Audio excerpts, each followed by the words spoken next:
Hi guys, welcome back to the channel. I really hope you're doing well and that you've had a wonderful start to the new year.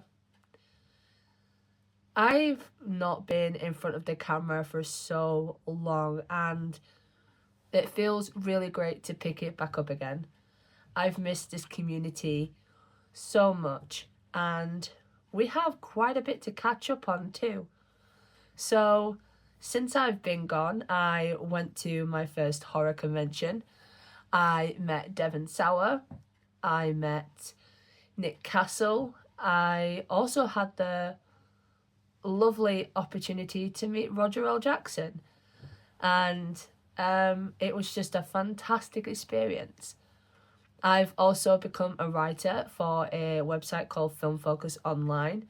I will link them down below so you can check out some of the pieces that I've done, as well as the other writers on the team who have contributed some fantastic work themselves. I've also been travelling. I went to Glasgow and London. It was an interesting year, but the one thing that was missing was sitting in this chair in front of this camera and talking with you guys. So before we get into today's video, follow me on the rest of my socials, my Instagram, my Twitter and my Letterboxd, where you can find a lot more horror content. Today's video is going to be a talk about my favourite releases in 2025. I will make sure to list every film I talk about in the description box below, because I may deep dive into some spoilery details. If there are films on this list you have seen, make sure to comment your thoughts down below. I would love to know. And if there are any films I have missed, make sure to give me some recommendations, because every film is one less film that I haven't seen. The first film I want to mention is Heart Eyes, which is directed by Josh Rubin and stars Olivia Holt, Mason Gooding, Devon Sauer and Jordana Brewster. A lot of people wrote this one off, but I had a blast with it. It felt like a love letter to horror fans. I am always down for a senseless killer in a mask who just stalks and slaughters people. This film had that and more. It balanced its slapstick comedy with the special effects and gore really well. And overall, the cast themselves had great chemistry. It was energized, it was hilarious, and yeah, I don't understand the hate for it. I think this one for me will become an annual watch during the month of love. The parallels to other movies were really fun to spot as well. And again, having Jordana and Devon Sauer, the 2000s kind of nostalgia was really in the air. So yeah, this one was fun for me. And yeah, if you haven't seen it, I definitely recommend it. Next on my list is Clown in a Cornfield, directed by Eli Craig. Clown in a Cornfield for me is very much a goofy, hilarious gateway into the horror genre. Exceeding expectations from being just a typical slasher film to a genuine fun viewing experience. It leans into tongue-in-cheek horror tropes, that can make certain acts of the film feel predictable. But the cast and characters are so likeable and energetic. Also with the killer clowns, that their personality also amplifies the film instead of diluting it. So all of this together really helps the atmosphere feel fun and interesting. Plus there's this kind of twist in the air, which, just gives the film a little bit more style, a little bit more edge. Naturally, like a slasher film is, just kids being hunted and mercilessly killed. And yeah, you get that, but you also get a little bit more. So Clown the Cornfield was probably one of my most anticipated releases of 2025, and it definitely did not disappoint. Katie Douglas as well as the final girl, so underrated. Like, she's so underrated. It's really great to see her get her flowers in this film, and I really hope we get a sequel. Hopefully she returns. I would be up for that. The next film on my list is Sinners, directed by Ryan Coogler. Now, it's no hesitation that Sinners was the most triumphant release in 2025.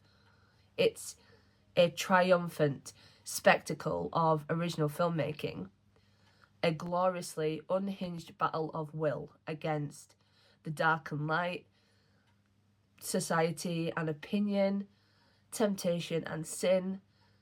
It hypnotized its way into your brain with warped visuals, a heart-pounding soundtrack, and this most seductive atmosphere. And with that, commanding the screen was Michael B. Jordan and his dual performance. The way he changed from emotion, accent, and character so seamlessly, it was transcendent to watch. And the same with Jack O'Connell. From Skins to this, Remick will go down in history as one of the greatest vampires of the 21st century. Sinners itself is way more than a vampire film. It's a realization of the devil and how he will make you atone for your sins. No matter how far you run, no matter what you choose to do, he will find you. It's a really dark film. The bleakness and the defeatism is all over it, soaked into the seams of this film. And it will stand the test of time as one of the greats, without a doubt. Next, Dracula, A Love Tale, directed by Luc Besson. Caleb Landry Jones is Count, portrayed as this all-consuming force rather than an unforgivable villain. Leaning into mood and intimacy, the impending doom is what makes this film wholly compelling, but ultimately shattering. It floods the senses with this gothic atmosphere that fans of the genre will absolutely love. The runtime can be tedious, but the leading performances really hold you in place. They have a tenderness, a softness, and it makes the heart ache. It tells Count's story in a completely different light, and yeah, this one had quite a small window of release, and if you haven't seen it, I really suggest you do, because Caleb Landry Jones is phenomenal as Count Dracula. He's a phenomenal actor in general. Next is Thunderbolts, which was directed by Jake Schreier. Now, this might be a little bit of a switch up, but yes, as much as I love my horror films, I am absolutely a huge Marvel nerd. And Thunderbolts really, really stood out this year. Last year. You know what I mean. It thrives on a dysfunction between its ensemble of characters who are defined by failure rather than heroism. These are not our Avengers. They are completely different. It delves into tones of grief, mental health, overcoming regret, and really does it justice. I would think it comforts people who may think they're alone in feeling those types of emotions. It switches from its hero style to this vulnerable authenticity, which completely makes this film so much more different to any other Marvel project. But at the same time, it also manages to withhold that goofy, immature nature. That's obviously thanks to David Harbour as Red Guardian, Yelena, Florence Pugh, and Bob. You know, they were all amazing together. They came together, they healed together, and emerged as a family with this brand new purpose in mind to protect. Like, you are worth saving no matter how much damage you've caused. Nothing is irredeemable. And I just really, really loved that message. This Marvel project was no doubt, in my mind, the best one that they have come out with in a very long time. The next film on our list is 28 Years Later, directed by Danny Boyle. Now, I know this film was very hit and miss with a lot of people, and I completely understand why. It focuses more on the living rather than the infected, which obviously takes away a lot of the heaviness and a lot of the fear that was felt in the first two films. But for me, I really liked how we saw the effects of prolonged survival and what decades of fear can do to a person. At the heart of the film, though, is Alfie Williams, who plays Spike. He is just a young boy enduring his mother's illness, his father's infidelity, all whilst trying to train to kill the infected. He has a lot of hardiness and emotional capacity that really catapults this film forward. Now, the rest of the cast do carry us through an incredible amount of unwanted heartbreak and dread, with an incredible momentum too. This film doesn't really slow down. It has a really solid soundtrack and beautiful, vast landscapes. And it also, in places, has grotesque special effects. All of this really adds to the experience, and it paid off for me. But I can absolutely understand why it didn't pay off for a lot of other people. We have the sequel coming out soon as well, which is in 10 days, and we will see Jack O'Connell again in his villain era. I don't know where this trilogy is going to finish or end up, but I am very, very curious. So, yeah, we'll see what happens on January 16th. The next film on my list is The Long Walk, directed by Francis Lawrence. The Long Walk is a horror told through multiple young characters as they are slowly stripped of alliances, identity, and morals, whilst some heinous rules grind them down. What begins as competition emerges as acceptance, and the true antagonist is the system that normalizes their suffering. David Johnson is a generational gift. His character brings a certain rebellion and unpredictability. Balancing that out is Cooper Hoffman, with his sharpened shell and pragmatic mind. Their relationship starts off really rocky at first, but during their long walk it softens, bouncing from companionship to conflict. But ultimately, what blossoms is a friendship that should have made it past the finish line.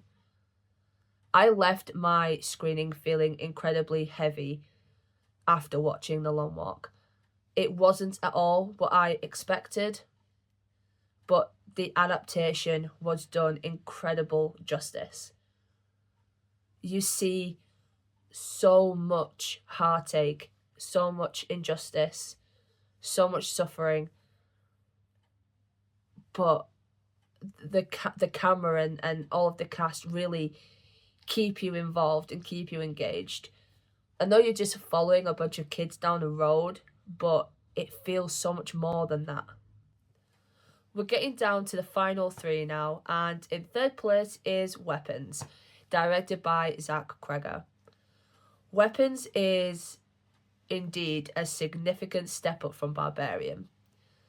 Zach has proved himself to be a great director at formulating a story which appears as one thing but is something else entirely different. Orbital to Weapons' success is also its stellar cast, whose perspectives are told sporadically but structured in a way to create this mystery and suspense. It's an ambiguous puzzle that really pays off. The end is just a cherry on top as well. It's so grotesque and gruesome, but satisfying nonetheless. Next on my list is Beast of War, which was directed by Kaya Roach Turner. Now, Beast of War didn't have a very big theatrical release, but it was something I kept my eye on as I was very, very much anticipating this release. It's about men who go to war and end up stranded at sea and have to face off this really large shark.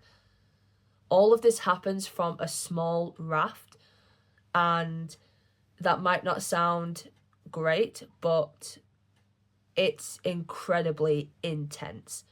And the shark is made fully out of practical effects. When you look at it, it's so large in size, and the detailed effects to make it look like it's also been through the war like they have is such a really, really neat touch.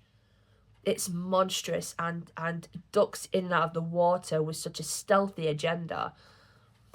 It's such a great, great film. The men themselves also struggle with each other. They have so much friction with one another, which obviously depletes their survival rate. But they have a choice to make. Either stay with their arrogance or adapt to the situation that they're in. The film is an incredible blend of war drama with creature feature elements.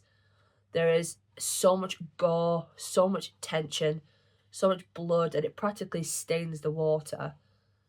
Each of the characters are also really engaging, and the shark isn't used for just purposeful jump scares. It's so careful with its appearances. It's very meticulously used. One of the better shark films I've ever seen for a very long time. I would highly recommend this one. We are now at the end of the list, guys, and taking top spot is Frankenstein, directed by Guillermo del Toro. Every frame of this movie feels and looks like a painting, like art. Even the dialogue, it sounds like poetry. And witnessing it felt like magic.